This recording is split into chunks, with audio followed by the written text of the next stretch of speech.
Hello students, welcome again to our topic of data structures in Python. This is the second video, and in this video I am going to cover the topic of queue that we left in the first video, along with the implementation of programs of stack and queues on Python compiler. I will implement both the programs in front of you on the Python compiler. So let us study queue now. We have discussed the topic of list, a review of class 11th in the previous video.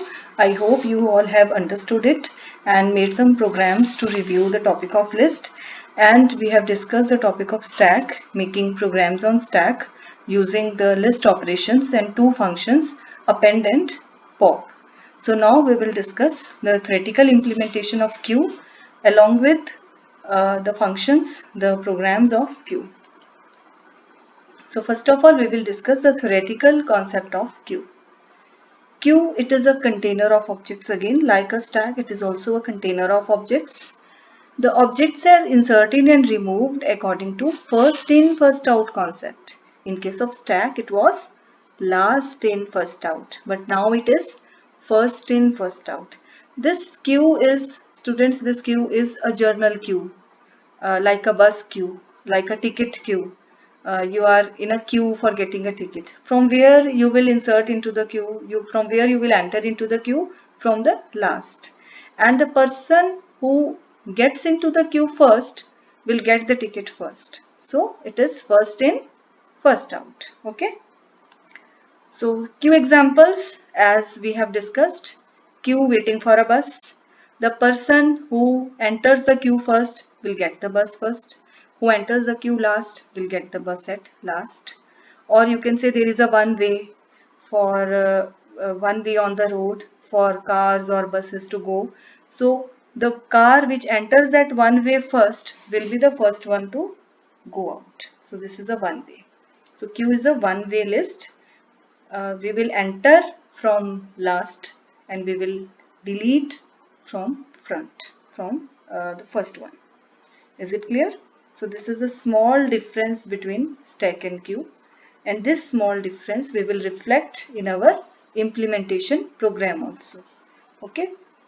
Now we will show this insert and delete operation on the basis of a list. So take a list, because we are going to implement queue also on the basis of a list. So there is a list in which we are having 6 elements, 1, 11, 15, 3, 6 and 10, indexed from 0 to 6, or we can add more elements.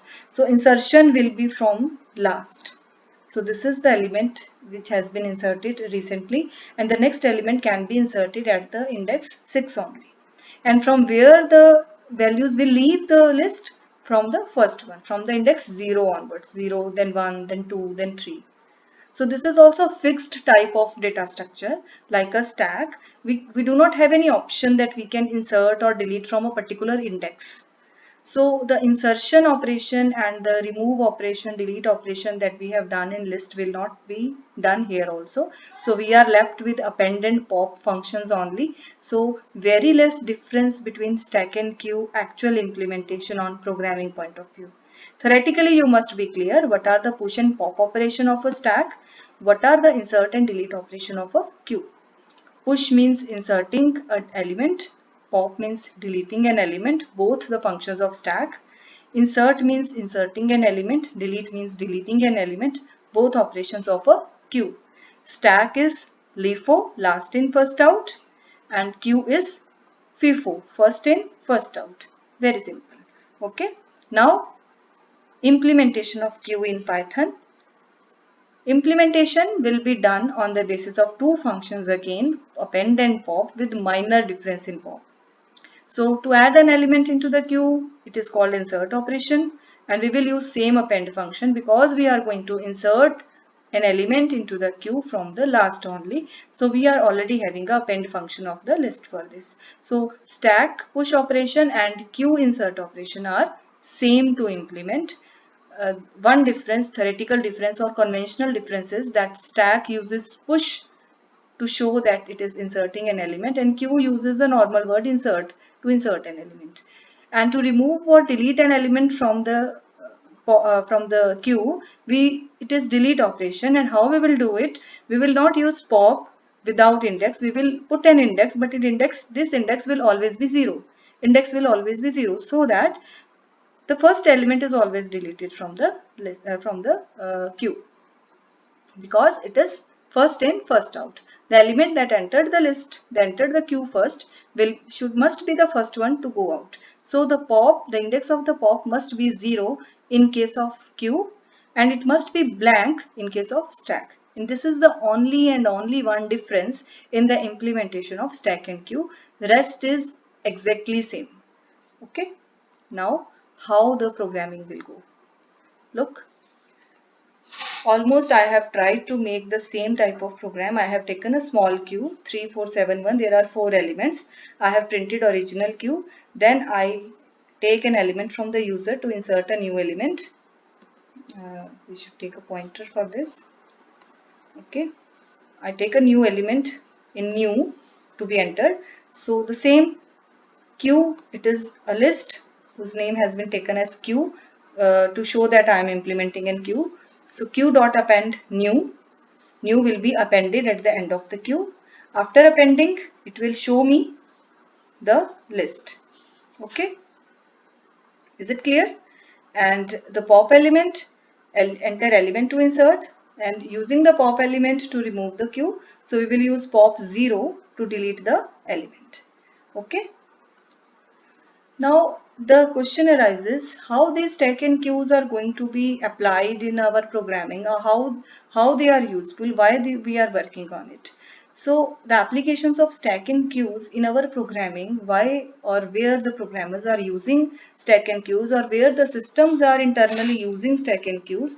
I have got some examples from the internet, so I will show you where are these used. So applications of stack includes the first one. Imagine you are a developer and you are working on a brand new word processor. As you know, in every word processor there is a undo feature, and in case of undo feature, the last edit you have done on your action, on your you can say word document, is deleted, is undone. So you need to create an undo feature allowing user to backtrack their actions until the beginning of the session. ठीक है, जहां से आपने शुरू किया था वहां से अब तक के जितने भी एक्शंस हैं उनको बैकट्रैक करना है. For this stack is the main thing. From stack you will get your last you can say last action. A stack is an ideal fit for this scenario. We can record every action of the user by pushing it into the stack. Every action will be pushed into the stack, and when the user wants undo, we can just pop up the last action and we can delete it. Okay. Next is all recursive functions are implemented using stack. You might have covered the chapter of functions in class 12th, functions and then recursive functions. In this, recursive functions are implemented internally using stack. If you have not done it, whenever you will cover the topic of recursive functions, you will come to know that recursive functions are implemented internally using stack. What are the applications of queue?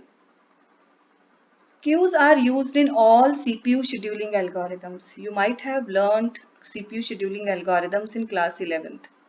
Whenever there are number of processes in your RAM, okay, there are number of jobs in your RAM, one by one, the first in first out is there, queue is there, in which the process that comes first will get the CPU first, and so on. So all the CPU scheduling algorithms works on the basis of queue.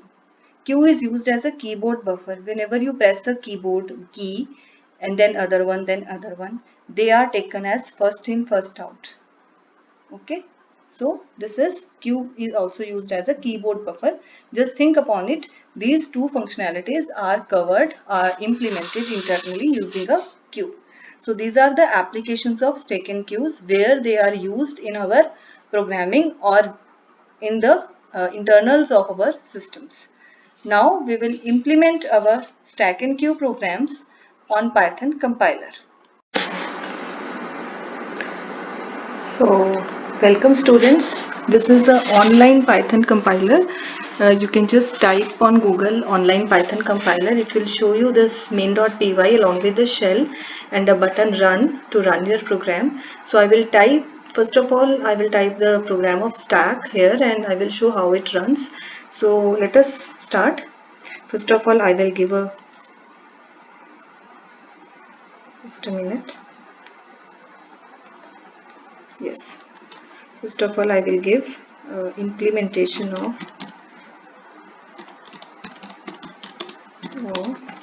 stacks. Okay. So let us start. Take a list, name it as stack, and we take some numbers in it. For simplicity, I am taking only integer values. Otherwise, it can have heterogeneous type of values. So stack we have introduced. Now we will take integer new to enter a new element,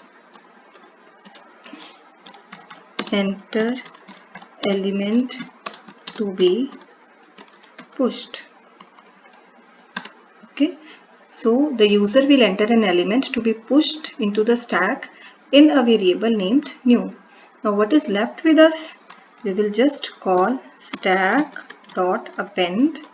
and we will send this value new into it. Now what should it do? Just print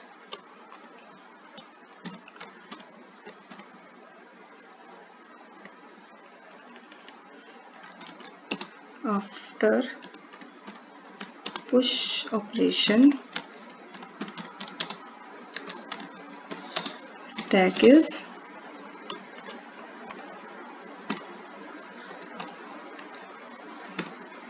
and before this push operation also we should print original stack. Sorry. So let us implement this one. Run. Original stack is 47395. Enter element to be pushed. So I suppose put 90 here. So 90 after push operation, the stack is, so 90 is inserted at the end of the stack. So the last element, the element has been pushed at the end of the stack. So now let us operate again. I want to pop, print. So for popping an element, there is no option in case of stack. The popped element must be the last element that has been inserted. So now I have inserted, I have pushed 90. So this is the only element that can be popped out. After that, 5 can be popped out and then so on. So print pop operation.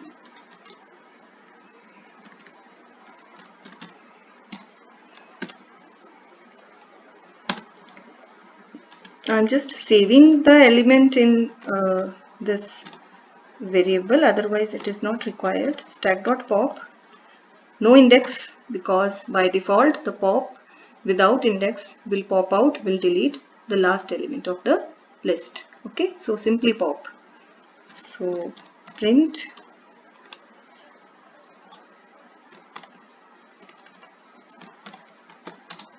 stack after pop operation,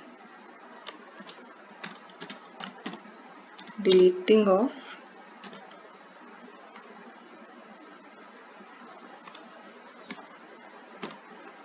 X.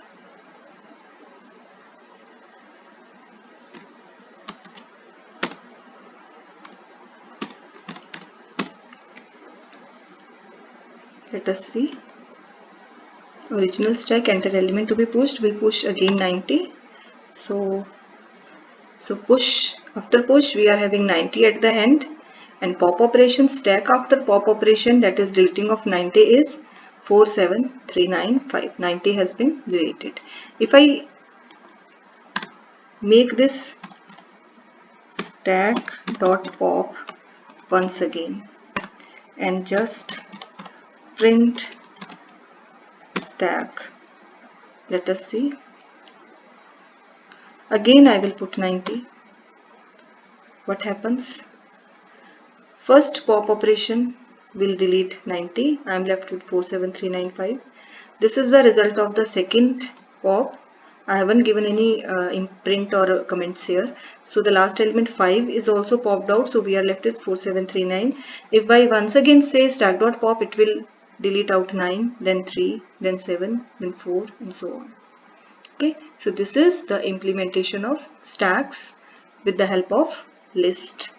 Okay, now the assignment, the next thing you should do is, if you have covered the chapter of functions in your syllabus till now, you should go for making two functions, push and pop.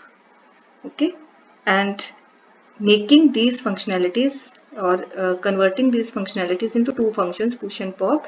Give user a menu driven option of push and pop, and then the user, if calls push or pop, then accordingly it should get it, and it should be in a infinite while loop.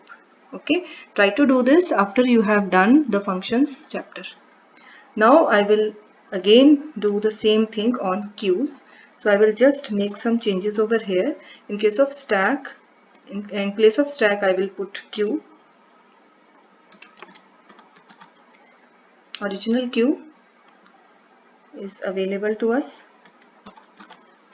So element to be inserted. Queue dot append. Same append. In case of append, there is no change.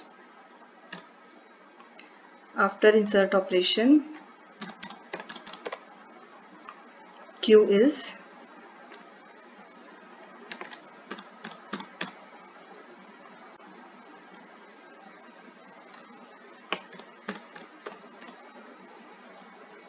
delete operation. In case of delete operation, there is only one change. We have to give an index of 0. Okay, the name of our list is now queue, not stack. Queue after delete operation, deleting of x, is queue.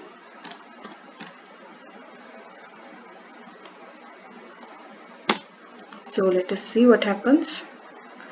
I think I have made all the changes. Run. Original queue is 47395. Enter element to be inserted. Suppose this time I give a 78. So 78 has been inserted at the end. Okay, so insertion operation and push operation are same. The insertions in the queue also comes from the last. Whenever you enter a queue, you enter from the last. आप आगे से नहीं enter होते queue में, आप पीछे से enter होते हैं. Okay, now the delete operation. Delete, queue after delete operation is deletion of 4, not 78. The 4 is the first one in the queue. The first person will get the ticket first. The first person will get the bus first. So 4 will be deleted. You will be left with second, third and next element 7, 3, 9, 5, 78. If I do one more, queue dot pop 0 and then print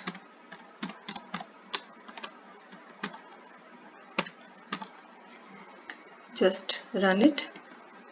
Again we enter 78 suppose. So 78 after delete 78 has been inserted at the end, then deletion of 4 first element, and after this, for this thing I have not given any comments or printing. Queue dot pop 0 print queue, and after 4 7 is also deleted, so we are left with 3, 9, 5 and 78. So this is the functionality of, this is the implementation of stack and queues. This I have not changed, sorry. This is the implementation of stack and queues on Python compiler. Please students, make these programs on Python compiler, run them, make necessary changes and do some push and pop and insert and delete, append these functions. Implement them again and again to find out what the result is, and you will understand the concept only after implementing these two functions on Python compiler. And this is a very important topic of your syllabus. Its theory is not that much important. The programs are more important. Okay, thank you so much students. Please listen to and watch these two videos and then only make implementation of stack and queues on Python compiler. Thank you so much.